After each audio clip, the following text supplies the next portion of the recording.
Opa! Hoje nós vamos bater um papo muito legal aqui com o Dr. Benigno Rocha, ele que é biomédico, professor aqui no Centro Universitário Goiáses, e ele vai nos contar tudo sobre o coronavírus, métodos de contágio, sobre como surgiu o SARS-CoV-2, sobre essas variantes desde a primeira até a quarta e, o mais importante, como desviar desta nova variante Ômicron que está chegando aqui no Brasil. Então, fique por dentro e venha conosco para essa entrevista.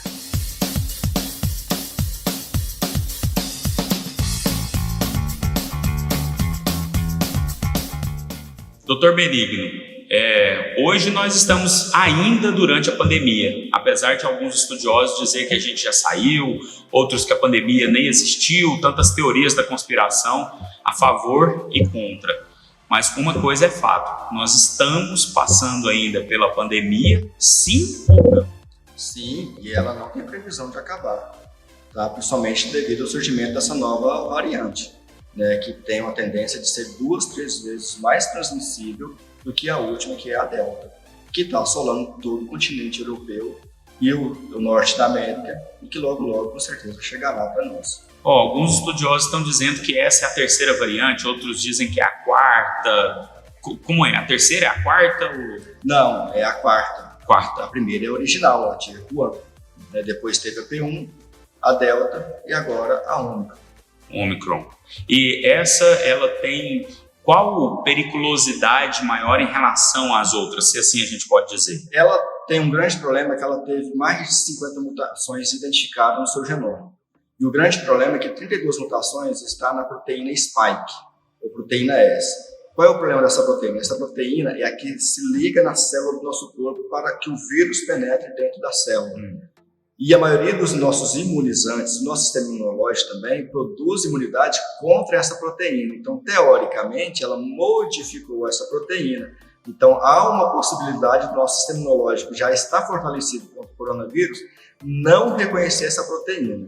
Então, teoricamente, ela pode estar menos susceptível ao nosso sistema imunológico, seja ela por infecção natural, ou seja ela por uma imunidade artificial. Apesar que já está evidenciado que a imunidade natural, aquela que a pessoa foi infectada e gerou imunidade, ela não está gerando resposta nenhuma contra a Ômicron, enquanto que a imunidade artificial, em menor quantidade, mas ela está sim gerando imunidade contra a Ômicron.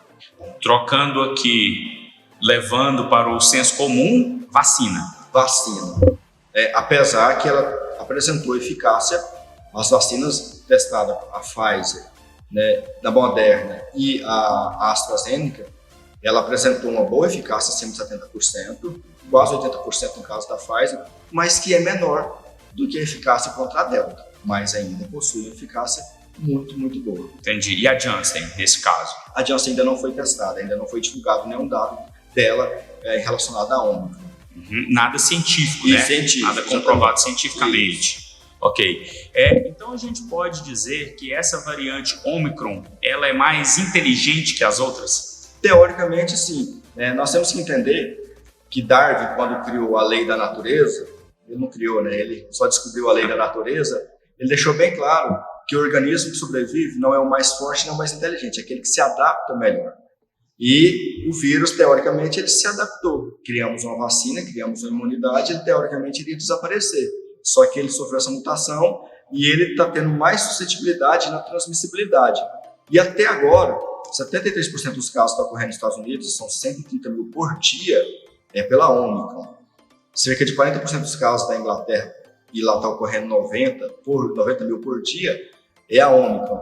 Mas está apresentando sinais mais leves, não está apresentando tanto sinal de gravidade. Então, para você ter ideia, a Delta, ela apresenta teoricamente 3, 4 vezes mais chance de a pessoa ir por um oxigênio do que a Ômicron, né? Então, mas isso é uma vantagem para o vírus. Quando o vírus mata menos, se espalha mais, ele tem mais chance de sobreviver. Entendi. Tá? Então ele pode gerar um pico muito alto e depois chegar num ponto que ele pode cair. E aí pode ser o fim da pandemia. Porque se ele acabar muito rápido, não vai dar tempo de gerar novas variantes para infectar a população. E tem mais um detalhe. Quando um vírus muta demais, ele chega num ponto que ele muta a ponto de não ficar mais viável. E aí desaparece. É uma teoria que ocorreu no Japão, inclusive com a Delta. Na Delta foi lá em cima e caiu de uma vez. E aí uma das explicações que eles estão tendo é que a mutação foi tão grande da Delta no Japão que ela ficou inviável. Entendi. Então, faz o seguinte, não saia daí, fique conosco até o final, que o Dr. Benigno vai nos contar como que a gente pode desviar da Ômicron aqui no Brasil. Não é isso? Isso. Ok. Antes de a gente chegar neste ponto, é importante dizer também que os métodos que são utilizados hoje, ainda adotados pela Organização Mundial de Saúde, ainda são válidos? Sim, porque apesar de ser um vírus que sofreu mutação, a doença ainda é a mesma. A forma de transmissão ainda é a mesma. Então, a forma de prevenção também ainda é a mesma. Tá? Então, não tem nenhuma diferença. Vale ressaltar que tanto eu quanto o Dr. Benigno estamos duplamente vacinados, né, com testes realizados também recentemente, então estamos imunizados aqui, por isso estamos sem máscara para fazer a gravação desse vídeo. Né? Em Trindade, assim como em outros locais do país, e também até alguns no mundo, há agora a exigência do cartão de vacinação para entrar em shows, espetáculos, agora até mesmo para embarcar numa aeronave. No seu ponto de vista científico, qual é a validade dessas restrições? Antes de responder, eu vou te dar mais ou menos o seguinte. Até a epidemiologia de uma doença infecto-contagiosa é muito simples. Um caso é a origem de outro caso. Então, esse caso que surgiu aqui é porque ele entrou em contato com aquele outro caso de forma direta e indireta. No caso do coronavírus, foi de forma direta. Então, eu tenho que criar situações para quebrar essa cadeia de transmissão. E uma delas é evitar que uma pessoa contaminada entre em contato com uma pessoa susceptível. E eu posso fazer isso de várias formas. E a outra também é diminuir a quantidade de vírus circulante. A vacina, independente de qual delas, ela tem uma eficácia muito grande de evitar que as pessoas se contaminem. E tem um percentual que vai contaminar, mas tem uma tendência a ter uma carga viral menor. Então, o passaporte de vacina vai fazer com que as pessoas que vacinadas, mesmo que ela tenha o vírus, ela tenha uma quantidade de carga viral menor. E isso vai contribuir, sim, para a diminuição da transmissibilidade do vírus de uma pessoa para outra. Entendi. Então, cientificamente justificado aqui. E é fácil, né? É só mostrar um documento. Sim. Isso é bem simples, não preciso enfiar um cotonete, eu não preciso ficar 5 dias, que não existe esse trem de 5 dias, 15 dias esperando. Eu só mostro um documento. Até mesmo os testes, eles são ainda exigidos nos aeroportos, né? Quando você faz o trânsito de um país para outro. Esse teste, realizado 48 horas antes, ele também traz uma certa tranquilidade, né? Enorme, o que teoricamente mostra que até aquele momento ele não entrou em contato com o vírus, né? No entanto, nós temos que entender que todo teste diagnóstico também tem suas falhas, mas é melhor do que não fazer. Tá? É bem melhor do que não fazer. Então, imagina, se eu pudesse associar, seria bem melhor o cartão de vacina e o teste. Para evitar uma doença, não basta apenas uma única medida, várias medidas. Né? Mas resolveria esse problema todo se todos nós estivéssemos vacinados. Mas então isso justifica o fato de ter várias cidades entrado em lockdown naquele momento? Sim. Porque qual é o objetivo? Evitar que uma pessoa contaminada entre em contato com uma pessoa susceptível. Como eu tenho uma grande circulação do vírus, o que eu faço? Coloco a pessoa contaminada dentro de casa, a pessoa susceptível dentro da sua casa. Teoricamente, a chance delas se encontrarem é mínima. É mínima. E o vírus ele é autolimitado. O que é autolimitado? Ele tem uma vida, ele tem início, meio e fim. Ele chega num momento, ele para. Ele vai morrer por si só. Ou o hospedeiro morre, que é o ser humano contaminado, que seria o pior momento, ou o vírus realmente ele morre por si só e acaba. Então, se eu ficasse ali 14, mais 21 dias em lockdown total, vamos pensar num lockdown perfeito, total, eu cairia drasticamente a curva de contaminação, porque o vírus iria desaparecer, porque ele não iria progredir. Então, uma coisa nós temos que pensar, esse vírus que está aqui hoje é o mesmo que surgiu lá na China, é o primeiro. O que ele fez? Ele entrou no indivíduo, replicou. entrou em outro indivíduo e replicou. Entrou em outro indivíduo e replicou, modificou um pouquinho. Aí entrou em outro indivíduo. É o mesmo. Entendi. E isso, inclusive, é um dos temas que foram repassados aos alunos aqui da UniGoiás, né? Isso. Constantemente a gente fala sobre isso. Quando surgiu a pandemia, nós somos a primeira instituição de ensino do Brasil a paralisar tudo. Primeiro, porque nós sabíamos da gravidade da doença e da sua capacidade de espalhar. E segundo, nós sabíamos qual é o melhor método de parar a transmissão naquele momento. O único método que a gente tinha era o quê? Evitar com a pessoa doente entrar em contato com a pessoa sadia. Depois vieram as máscaras, vieram o álcool gel, né, e outras coisas, até chegar no momento que nós estamos hoje, que são as vacinas, que é lógico que ainda precisa de aperfeiçoamento, Sim. como qualquer outro medicamento. Se nós levássemos em consideração aqui, vamos pensar no cenário ideal, mas, no entanto, hipotético, que nós ficássemos quarentenados, ou seja, de quarentena, assim como a palavra diz, os 40 dias sem o contato, totalmente em lockdown, o mundo todo, o vírus teria desaparecido? Teria desaparecido. Só que existe uma série de fatores, né, que impediria isso, porque nós temos que comer, temos urgências médicas, existem outras doenças, existe uma série de fatores que impediria isso. Por isso que talvez uma vacinação em massa em curto prazo, hoje, de acordo com as condições sociais e econômicas do mundo hoje, no mundo inteiro, seria o mais eficaz. Só está surgindo novas variantes porque eu tenho um mundo rico que compra vacina e a população não querem vacinar, e um mundo pobre que não tem vacina. Essa variante que foi descoberta na África do Sul, não necessariamente ela surgiu lá, ela foi descoberta na África do Sul. Eu tenho lá 35% da população vacinada e está vacinada 35% não porque a população não quer, porque não tem vacina para eles. É uma população muito pobre. Enquanto que eu tenho nos Estados Unidos, doando vacina, e eu tenho lá 35%, 40% da população que não quer vacinar. Né? Então, essa desigualdade, essa falta de união, ela favorece a pandemia progredir cada vez mais. No dia que nós entendermos que todos nós estamos no mesmo barco, ou seja, no mesmo planeta, que o mais forte tem que ajudar o mais fraco nessas questões, assim nós vamos conseguir sair efetivamente dessa pandemia. Ok. Então, seguindo nessa vertente, eu acredito que a gente não precisa nem entrar no mérito se o governo tem ou não a autoridade de dizer o que eu coloco dentro do meu corpo. Aqui a gente leva também pelo livre-arbítrio, que cada ser humano tem e pode fazer essa escolha, de querer ou não se vacinar. Entretanto, pela ciência, está mais do que comprovado que as vacinas funcionam. Funcionam e são seguras. Tá? Então, todos os testes realizados, e mesmo pós a vacinação em massa, viu que os efeitos colaterais mais graves foram extremamente pequenos. Então, vamos pegar 5 milhões de doses que foram aplicadas nos Estados Unidos em crianças. Teve 3 mil casos notificados de efeitos colaterais, sendo 94% leves. Dor no local, febre. Quem tem filho sabe que qualquer um que você vai levar, ele dá febrezinha, dá dor no local, igual qualquer outra vacina. Então, as vacinas são seguras, sim. Ok. É uma reação como qualquer outra vacina. Exatamente. Que ele vai tomar ali desde que nasce. Exatamente.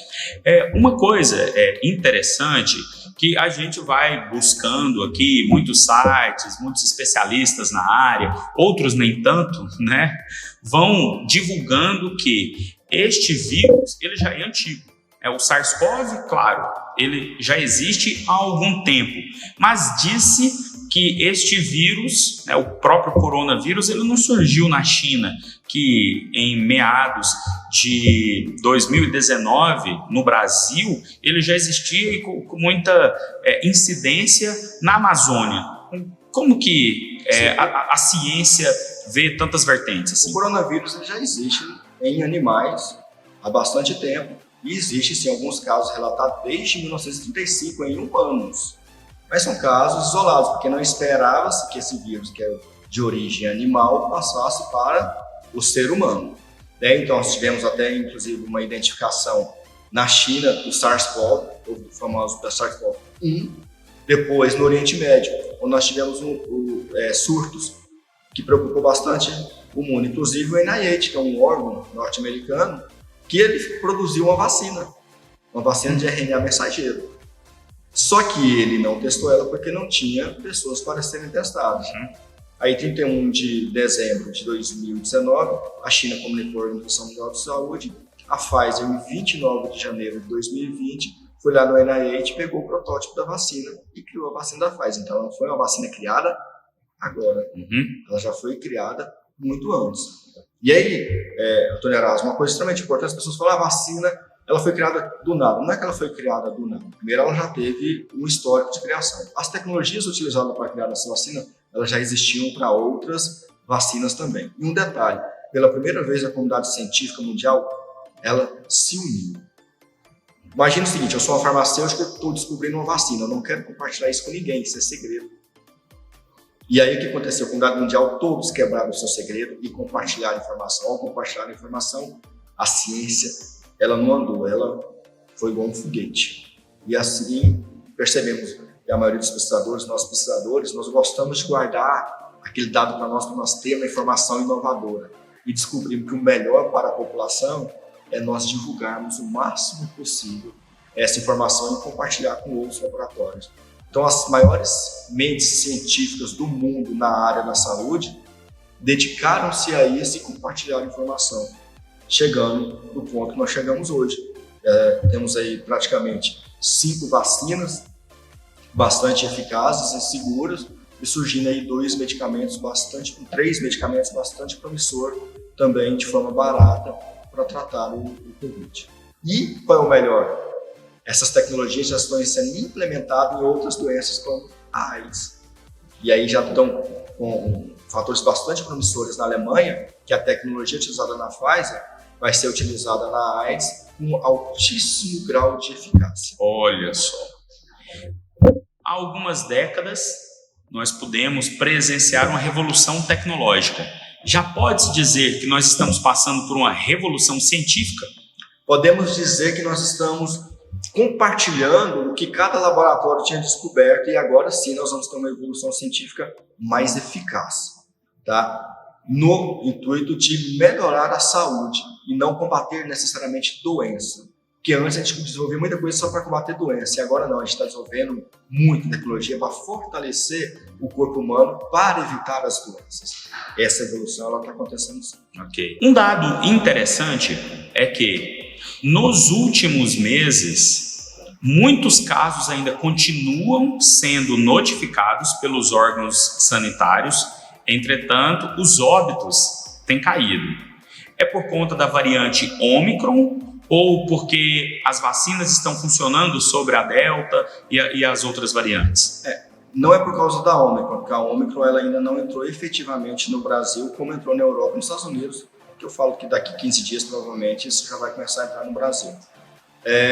Os casos estão caindo por causa da vacina, mas os óbitos estão acontecendo por causa daqueles que não vacinaram. O observatório da USP mostrou que 82% dos óbitos que ocorrem hoje de Covid no Brasil são em pessoas não vacinadas. Então, a vacina, e o que a USP também descobriu? De cada 100 pessoas que morrem por Covid, 3 tomaram o esquema completo. E 97 ou não tomou nenhuma dose ou tomou só 2 doses. Então, a vacina está protegendo muito a nossa população. Ok. E agora, eu acredito que todo mundo que está nos assistindo aqui deve estar curioso para saber também como que nós podemos desviar dessa variante Ômicron. Primeira coisa, nós temos que ter uma política nacional para evitar que esses casos entrem no Brasil por portos, aeroportos, principalmente pelas fronteiras terrestres, porque o passaporte da vacina já vai ajudar bastante. O outro caso é sempre usarmos máscaras e higienizar as mãos com água e sabão, e quando não tiver, com álcool em gel, e quando não tiver, álcool líquido 70%. E evitar aglomerações. E o ano novo, se puderem não irem para aglomerações, é o melhor método que nós temos hoje. E o principal de todos, se imunizar. Tomar a vacina, tomar a dose de reforço. Agora caiu para 4 meses a dose de reforço. Todo lugar está aberto. Trindade tem, se não me engano, 5 postos abertos. Hoje eu fui lá, já tomei a 3ª dose, então está bem tranquilo. Falta a população vacinar. Antes a gente não vacinava porque não tinha vacina. Agora nós temos. tem que vacinar. E o carnaval, Benigno? O carnaval eu torço muito para que não ocorra, tá? Porque o carnaval, infelizmente, as pessoas, culturalmente no Brasil e sociologicamente, ela acha que é um mundo sem regras, sem lei. Se era um local de altíssima transmissibilidade para doenças, infecções sexualmente transmissíveis, que precisam de um contato muito mais próximo, imagina para a doença que é de transmissão por questões respiratórias. Então, a chance de contaminação vai ser muito, muito, muito grande. Se liberar o carnaval, vai ter aglomeração, não tem como. Então, o ideal é que não ocorra o carnaval. E se você liberar o carnaval, se você quiser ir, eu recomendo, não vá. Você acredita que em 2020, em março do ano passado, quando nós tivemos aqui no Brasil, né, esse surto de pessoas contaminadas em curto espaço de tempo, o carnaval pode ter sido esse grande responsável? Sim, o primeiro caso foi detectado em São Paulo, né, que o rapaz veio da Itália, ele foi para uma casa, nessa casa ele entrou em contato com mais outras cerca de 50 pessoas. Dessas 50 pessoas, quando saíram, foi muito rápido. Eu tenho quase certeza absoluta que o que fez explodir, sim, foi o carnaval. Ok. Além desses cuidados que a gente precisa continuar tendo, há algo mais específico? Algum outro tipo de prevenção, assim como essas receitas caseiras para aumentar a imunidade? Aquela água com limão, ou alho com açafrão, tantas coisas, né? Cientificamente comprovado, não tem nada mais. Mas existe aquelas questões do hábito saudável que a médio e longo prazo sim fortalece o sistema imunológico. Ela não vai resolver de um dia para o outro. Então a prática regular de atividade física de forma correta, a alimentação saudável e balanceada é comprovada cientificamente proteger contra qualquer infecção, não é só o coronavírus, né? Então, preservar os hábitos saudáveis, tanto de alimentação quanto de atividade física, não ingerir bebida alcoólica, não fumar, ajuda muito, muito a fortalecer o nosso sistema imunológico. Manutenção do peso corporal. Nós vimos que um fator de risco altíssimo para a mortalidade foi obesidade, associada ao coronavírus. Ok. Então, para você que não quer enfrentar filas nos hospitais, não quer ser um paciente ou entrar para estatísticas neste final de ano e início de 2022, começar o ano com o pé direito, se cuide. Esse é o recado, né? Exatamente, esse é o recado. E não entrar em discussões que não vai levar a nada, porque hoje a maioria das discussões em torno do coronavírus são paixões. E quem já foi apaixonado sabe como é que é, ninguém te convence.